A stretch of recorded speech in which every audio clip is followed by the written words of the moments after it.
Hi, everyone. It's Maureen here with the Power of the Tribe and Rising Star Book Club. Well, today I have an absolute amazing author. His book is just amazing. I could use the word extraordinary as well because it really does. It describes. He's just a really great storyteller. The book through and through makes you laugh out loud. It makes you cry a few times, absolutely deeply. And it just is a great story that brings you right from the beginning to the end. A must read. So I'm really thrilled to have today Patrick P. Long and his book, Extraordinary Ordinary. I'm going to let Patrick lean in about what the book's about and his personal story. Patrick, welcome. So glad you're here today. Thank you. I appreciate it. It's awesome to be here. Okay, Patrick, what is your book about? Tell us all So about it. the book itself is so my wife passed away from breast cancer in March of 2019. So the book in the last few weeks of her life, she'd been battling with cancer for 3.5 years, and she started having strokes. And the book picks up at that point. So it's a story kind of about the last few weeks of her life, and then it kind of follows through the next couple weeks after that with some different events. But what it does is within the context of the book, I'm talking about we had, just obviously we're those last few weeks in and out of hospitals, but mostly in hospitals. She was having strokes. She was having, I learned a lot about strokes, and she was having all these episodes, which apparently were the stroke ongoing, but we didn't know that. So we kept thinking, she was having more stroke. It was just a really tough time, obviously, in a lot of ways. And within the context of telling the story, when I started writing it, I realized immediately, this isn't just a cancer book. This is about life. It's about our lives, our relationships, lessons learned along the way. We have 4 young kids, and part of my motivation starting off writing the book was to leave, things about us and particularly about her for them. I wanted them, to always remember who she was or know things about her. So, and I wanted to preserve that. But as soon as I got into writing it, I quickly realized it's much more than that. It's not just for the kids. It is for them first and foremost, but this is a story I believe could help anybody. And in order to do that, I realized I had to get into backstory because to really show the events and let the reader get to know us and get to know me and see it through my eyes, I had to let them know who we were. So I really dug into some past turmoil, some past tragedy, everything like marital discord and conflicts we had in our lives. I didn't want to paint some picture like we were perfect people. My wife was an extraordinary person. She was just absolutely amazing. She could make friends anywhere, anytime. But I didn't want to just pretend, everything's all perfect all the time. Because I want to leave my kids with a realistic, practical view of life and us. And so, I was talking about things from my childhood because I really grew up with kind of an inferiority complex. I grew up in I'm not saying my childhood was all bad. There were a lot of great things about it, but it was very tough on me. And as a result, I got into once I got out of the house, as a young adult, I got into some self-destructive behavior and things, and I delved back into all of that as it's relevant to put scenes that were happening in the book into context, into detail, let you see it through our eyes and why those things mattered. So as a result, it's a really layered book. It touches on a lot of aspects of life, and I just got really raw and real. Some of the things I was writing, I really thought were going to make me look like a jerk. Like some of, you get in some of those times of great stress and just some of the stuff you do, and you sometimes have some really dark, selfish thoughts. And I didn't shy away from sharing those. I delved in, and it scared me to do it. I say I didn't shy away. Some of those things, it was so hard to share that I deleted them 2, 3, 4 times. But then I'd think, no, it really needs to be in there, and I'd go back and put it back in. But as a result, yeah, it is a powerful story. It's getting great reviews and feedback because people are kind of stunned that I shared some of those things, and some of my closest friends and family were learning things about me they've never known, and other people are just people I don't even know who are buying the book or contacting me on social media and thanking me for writing it and thanking me for sharing those things and telling me, I'm glad I'm not the only one who feels that way. But yeah, so that's basically, kind of that's what the book's about. It's that story of our lives and her final battle with her breast cancer. The book, when I speak to you as the person versus the author, I mean, the book is just so well written. It's just such a easy read that you can't wait to just keep going. And I mean, it's really well written. But then I sit here with the man who lost his wife and the really difficult and tragic time seeing that to the end. But yet you still brought levity. You still brought so much vulnerability. And it's just a really great read. So let's get into that a little bit. So I mean, you went from, because how you said, how long from when your wife passed to then you said, all right, because you were grieving. I mean, it was really, you're still grieving. That when did you shift and that author took the forefront, which we'll get into your writing later, that you've always been an author. Right. Yeah. And that's the thing. I've wanted to be an author and a writer pretty much my whole life. Even as a kid, I was already had the bug. But after she passed, I pretty quickly, within weeks, like started thinking about that. And at the very least, I was already thinking about journaling or writing letters to the kids when they're older. And, and I was kind of outlining a lot of the story and what I'd want to tell them and share with them. And I came and I was going through grieving and some counseling and different things like that. And I was realizing like that I really had a story here, and always having wanted to be an author. Yeah, I pretty quickly realized, I wanted to write a book about that. I thought it could be very powerful and really help a lot of people. But it did take a while, because even as I was outlining, writing notes and kind of getting the gist of the story and deciding like where it would kind of start and stop and end and what I'd include, I really couldn't get into writing it. Like, I tried a couple times and it was just too painful, on a whole bunch of levels. But I'd say it was, and I don't know the exact, but I'd say it was at least a few months. There was a few months of this whole like, I should do this, but even if I tried, I couldn't. But probably somewhere around 5, 6, 7 months after she had passed, I just finally got into actually writing the story, like sitting down and really starting to write the narrative. And I wrote the first probably 5-10 pages probably 20 times. Just kept deleting it because I didn't like it and it wasn't really flowing. And then I finally, like one day, just, I don't know, out of the blue, just realized, don't say that, just get right into the story, and found my voice, and it just took off. That's when it really started going. And it still took a while. It took, I don't even know how long exactly, many months, several months to a year to write total. And, a lot of that was just because I didn't have a lot of time. I have 4 kids to raise. I had a job. I had to, I'd put the kids to bed at night and sit there and write, at the table in the kitchen, or, I'd one night or a week or once in a while, you'd have somebody watch the kids, and I'd go up to the local library and just get a table in the back and, get a few hours there to write and stuff like that. And just put it all together, over, I guess, several months or maybe a little more than that. Okay. And from someone looking in, that's for where you came from and getting that all done. I think that's a really short time frame. Just knowing that, again, you are truly an author at heart, and now obviously you're standing in that. So the book, if you were to describe it, is that it's an absolute love story. It's a drama and comedy, and it's just so authentic. You guys have your own words that you made up, a few sayings, which maybe we'll get into. And so who would the book be for? Who? And it's funny, because once I got in the publishing world, because, everything changes when you're kind of done writing, you start publishing, you sort of become, you go from being an artist and a writer to almost being like a business person and publicist. But, people ask me that, and it's hard quite, because everybody will tell you, everyone in publishing is like, you have to know your audience. Who is it?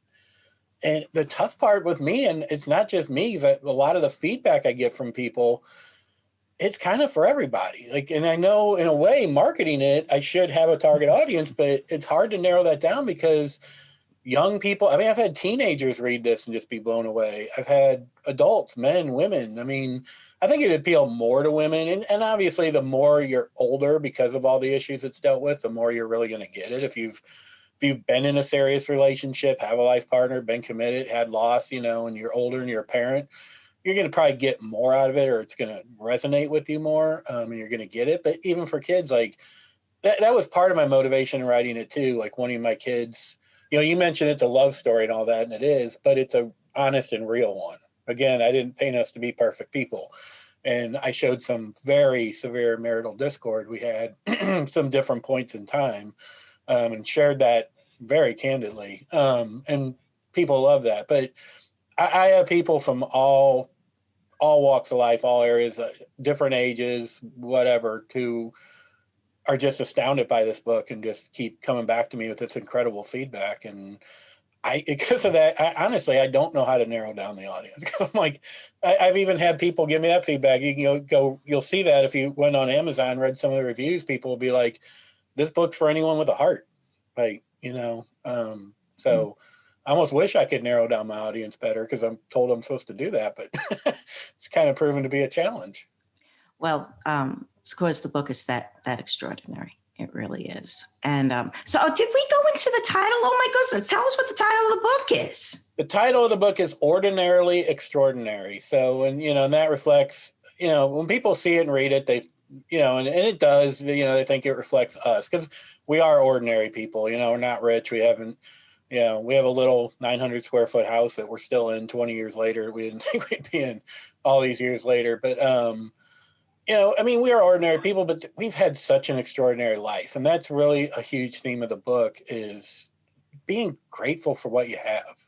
I don't need to be rich to have this great life. And the life, the life I had with Melanie was extraordinary. I mean, so much fun, and we had fun money can't possibly buy, and she was such just a kind-hearted person, taught me a lot more about how to have relationships with people and really enjoy people. And in the end, that's kind of the thing about the title. I mean, it is about us. It is about her, that we're just ordinarily, but it's also, in the end of everything, and where the book really comes out to, is how extraordinary just the whole community around us is, and people, and appreciating that in life. There's so many things around us. Like, if you came to where I live, my neighborhood, my community, we live in St. Louis, Missouri. We're in the Midwest, in a suburb.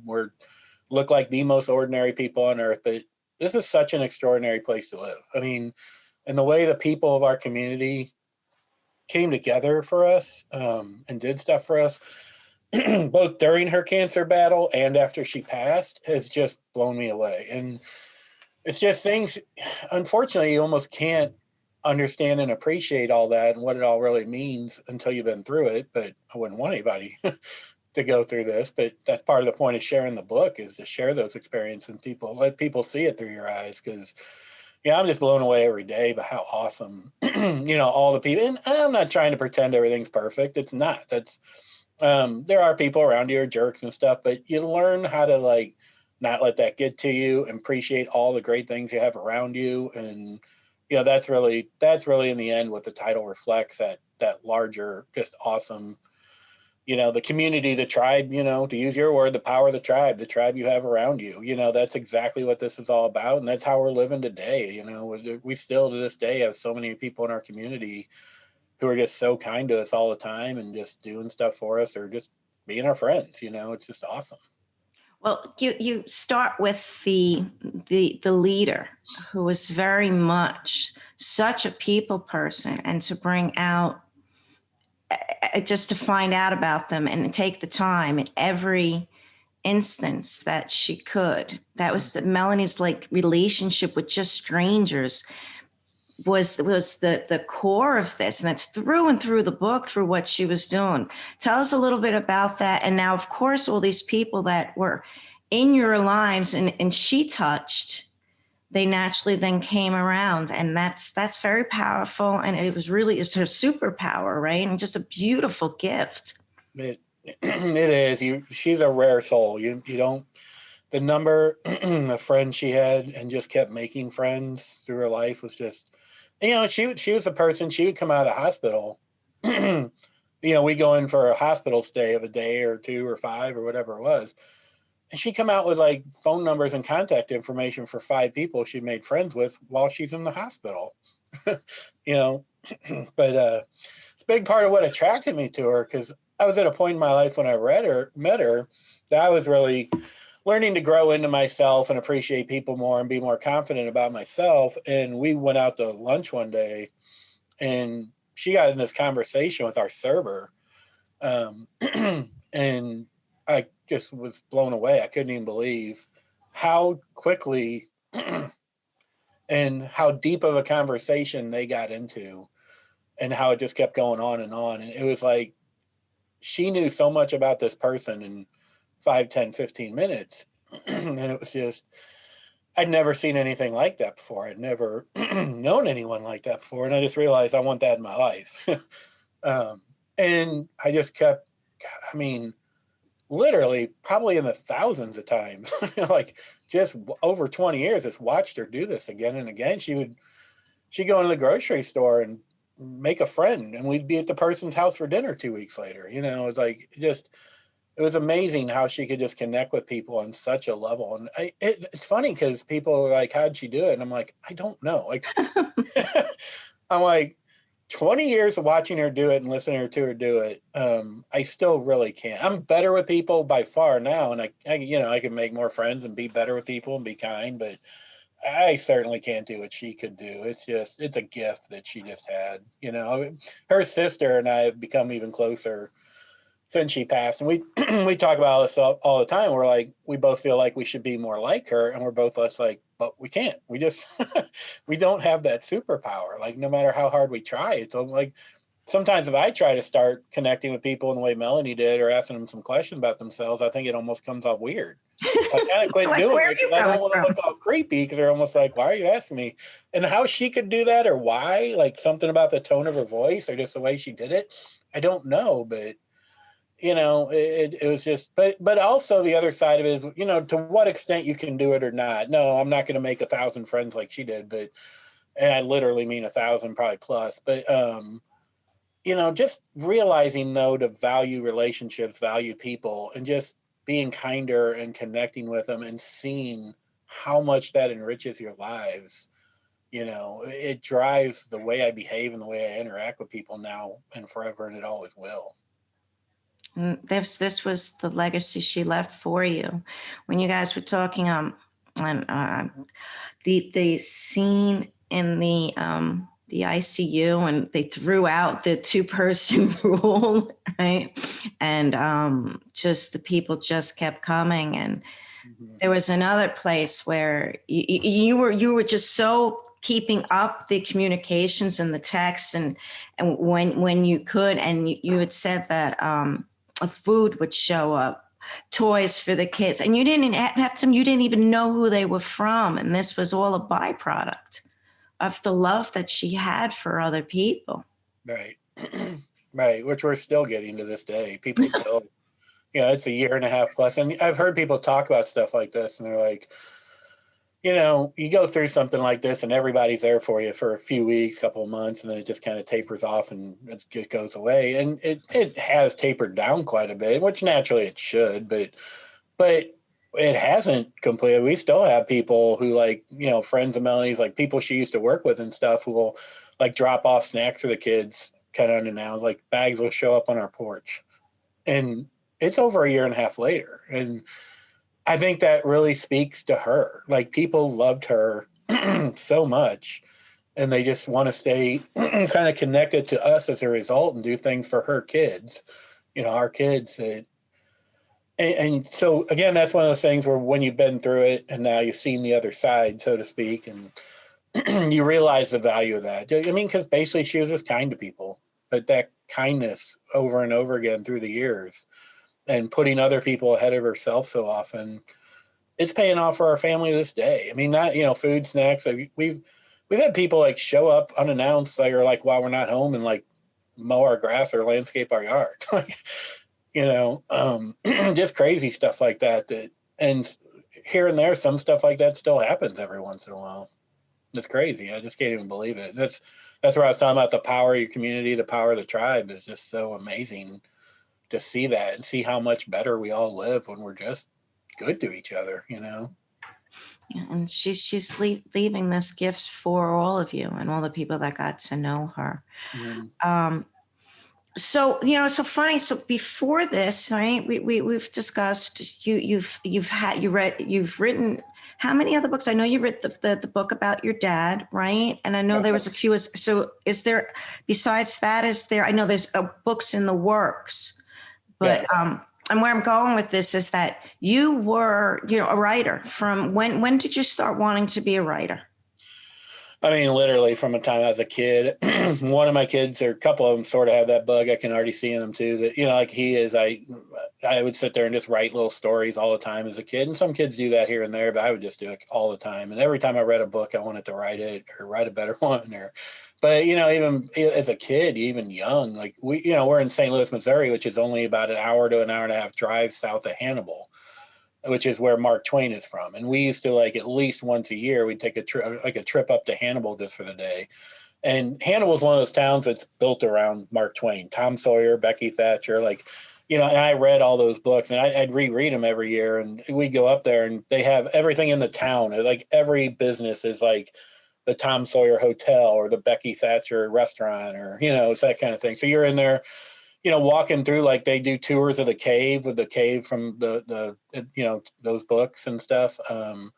Because some of that stuff's actually there. He wrote a lot of those scenes out of his surroundings. And anyway, not to go on about that, but I wanted to be him growing up, and then write other authors, and just always wanted to do it. But it wasn't until I was in my 20s, in about 1997, that I really got serious about it. It's kind of, I'll try to tell it quickly, but it's kind of a funny story because, I didn't have the confidence to think I could actually do it and stuff. And then I actually had just read a John Grisham book and so badly wanted to write one, but I just sat there and, reading him's kind of intimidating. You're like, oh, I don't know, I could, am I really going to be able to do this? Who's going to publish me? And then my dad gave me this book on a topic we'd been talking about. And it was written by like a major journalist, writer person, who got it published probably because he was connected and lived in that world. And I read it. It was like the worst book I'd ever read. I went back to my dad. I'm like, that book was horrible. He goes, I know. And I'm like, well, then why'd you give it to me? And he said, he goes, well, it's just because, some of the stuff he's talking about, as bad as the book was some of the stuff we were talking about and learning about. And I was like, okay, I get that, because he did have a few insights or whatever. But anyway, actually reading that book and thinking, well, my God, if that can get published, and like, so I can write a book better than this. And anyway, and I'd always loved like vampire stories and that kind of thing. So I actually ended up sitting down and thinking, okay, I'm going to write I want to write a good one. And my book is, once I started writing it, kind of evolved and metamorphed into something else. It ended up not being a vampire story, but kind of a spiritual thriller. And within the story, kind of incorporated things I was learning about my own beliefs and whatnot. But it became a very powerful story. When I had a lot of, friends, family read it, people were just blown away. They couldn't believe it was that good. And it gave me a lot of confidence. But then the problem became life took over. I met Melanie, and we started, we ended up getting married and having kids and getting a job and responsibilities. And I did try to get that published, but being unconnected, not knowing anybody, not kind of knowing what I was doing.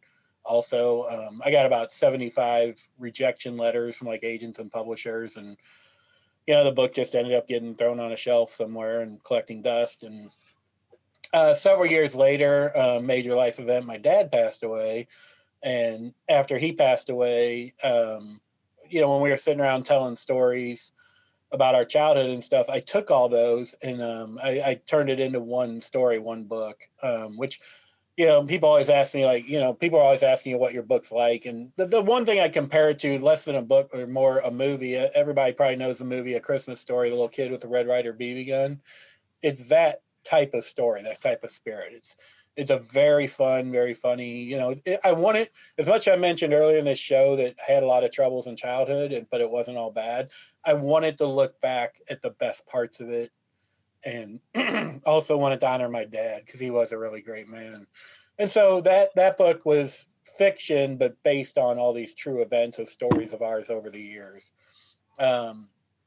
So those are the two books I've fully written and completed before. And then after Melanie passed, I got the bug to come write this one. And, I actually have probably ideas, both notes and journals written down with plot lines and stuff and or just in my head of probably a dozen more books that I would love to write over the coming years, once get rolling in this career.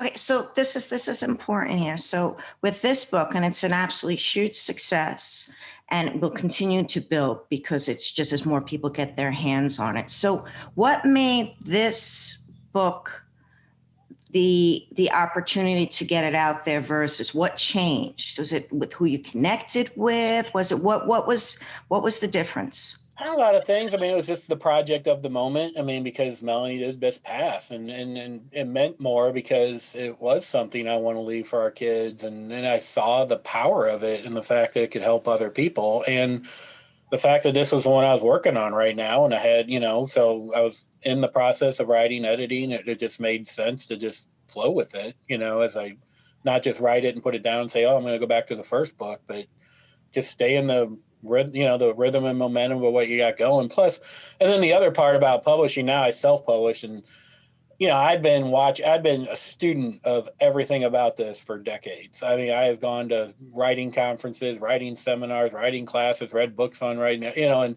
not just writing itself, but also publishing. And when I wrote the first book, I mean, you could always self-publish. I mean, a lot of people don't know Edgar Allan Poe self-published his first book, but the industry now with technology and everything else in the media and social media has just changed to where even like when I wrote that first book in 97, yeah, you could self-publish, but it was an even harder road. I mean, it was just a lot more investment, a lot more of this and that, harder to promote, all those kinds of things. And the world's just evolved. And now self-publishing is being done a lot more. It's a lot more feasible on every level, and so yeah, the opportunity, the momentum, the rhythm was all right there. It was an important story to me. If I had to publish any one of the three books I've written, I'd want this one to be the one that was out there if I could only pick one.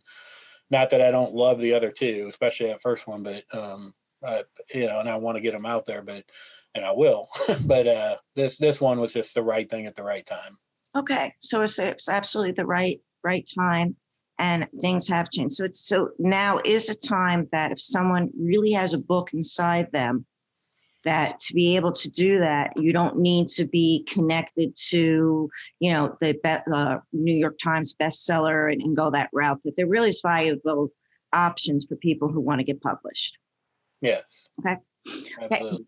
And as an author, what would you tell someone who says, you know what, I know I have a story in me? Where would you tell them even to begin, and what best advice would you give them?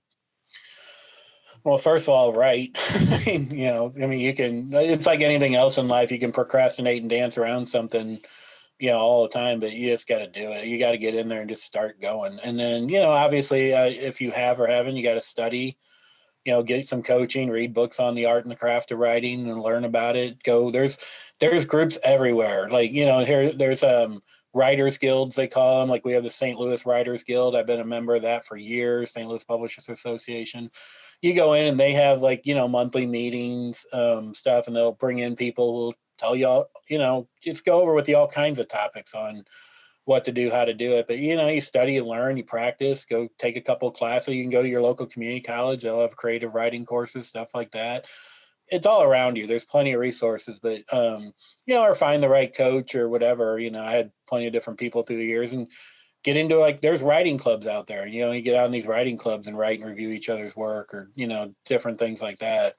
There's a lot of different ways to do it. I've done them all, and as a writer, like I'm kind of there now, and I believe absolutely in my talent, but I never want to stop. Like I want to still be part of all those things. I still want to go learn, because you're always going to learn something new or refresh your memory on something, or just keep practicing to just keep your skills honed. And,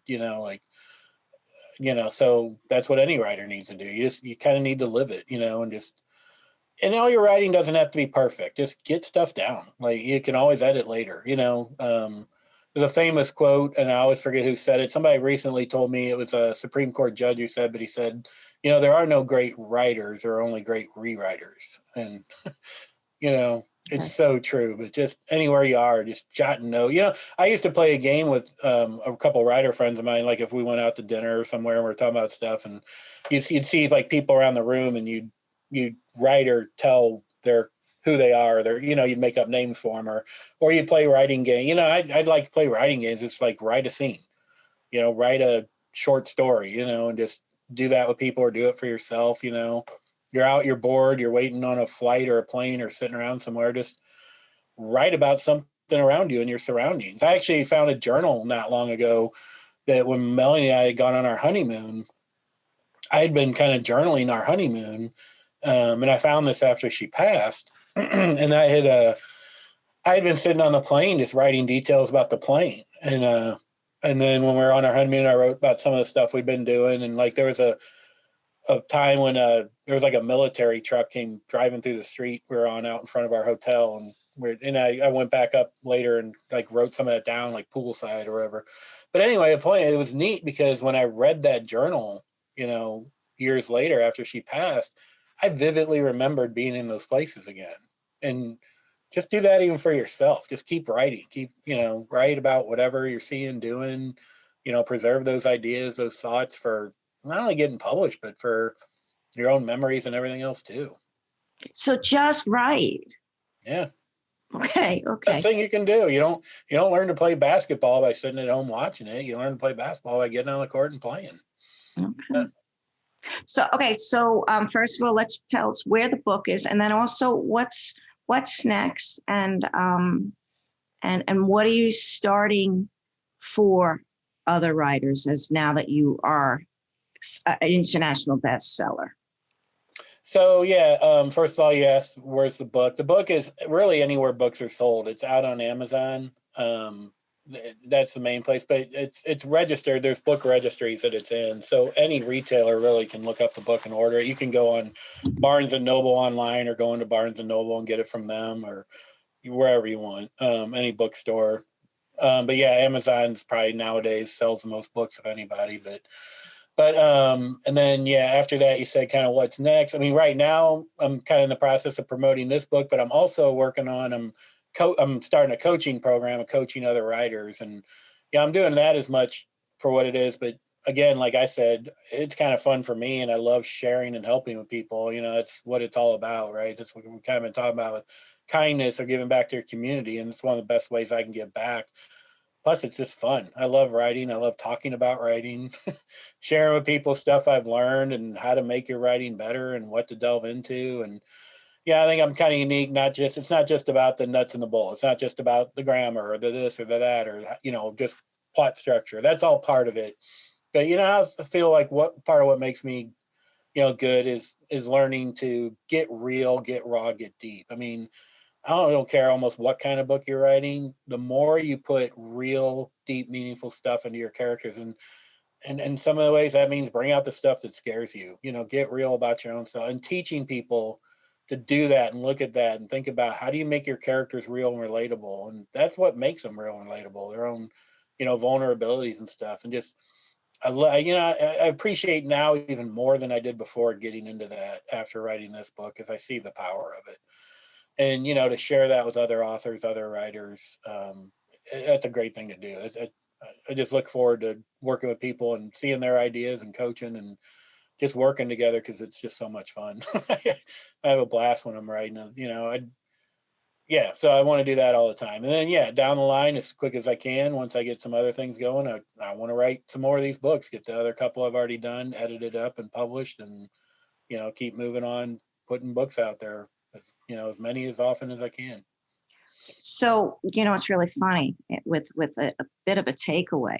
So you're being so authentic and making it so real is the same gift Melanie had when she got to know people. And this is what you're doing for other authors. I just realized that. It's probably true in a different way. It's kind of a similar thing, She did it in person, one-on-one for the most part, and I kind of do it more through writing, but it is kind of the same thing. You're right. That's pretty amazing. So again, the book is called Ordinarily Extrodinary.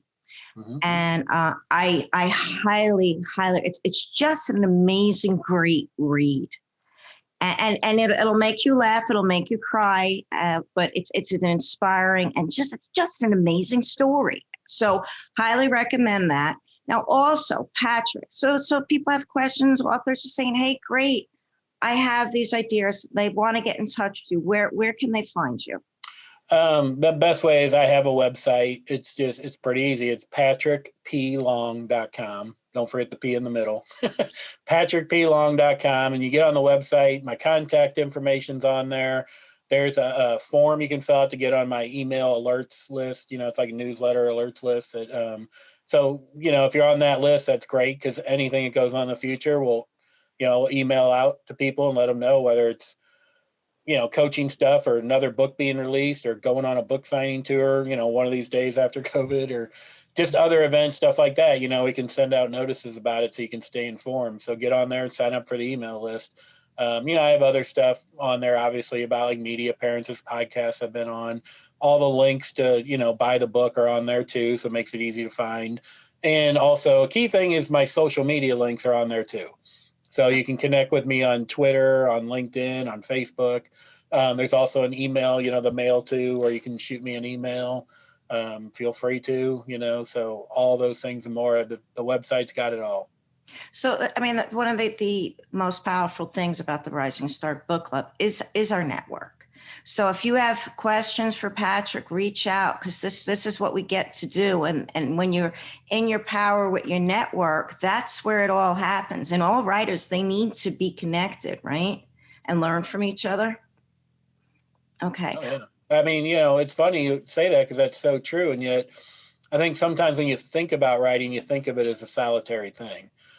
And at times it is. There's times you just got to sit down and write and you're alone. But the other side of it is, if you really want to be a great writer, it's not that at all. You get out in groups, write stories, get in writing seminars. I used to go to the Iowa Summer Writing Festival a couple of years, and you get up there, you write, you get up and read your stuff in front of people, let people give you feedback, critique you, have coaches, have teachers do the same thing. And it's hard to do, especially when you haven't done it yet, because nobody wants negative feedback, and everybody has that fear of sharing their stuff a little bit. But the more you do that, then the less you fear it. You learn the process, and then it makes it easier when you finally get down to writing the big book to, again, go through the editing process and take that constructive criticism and, learn. That's part of the process too. And you have to be able to do that. You have to be able to, to take the good with the bad, but also know that everything you write isn't perfect. And sometimes you got to cut something out, Okay, so again, the book is Ordinarily Extraordinary, and you can find Patrick at patrickplong.com.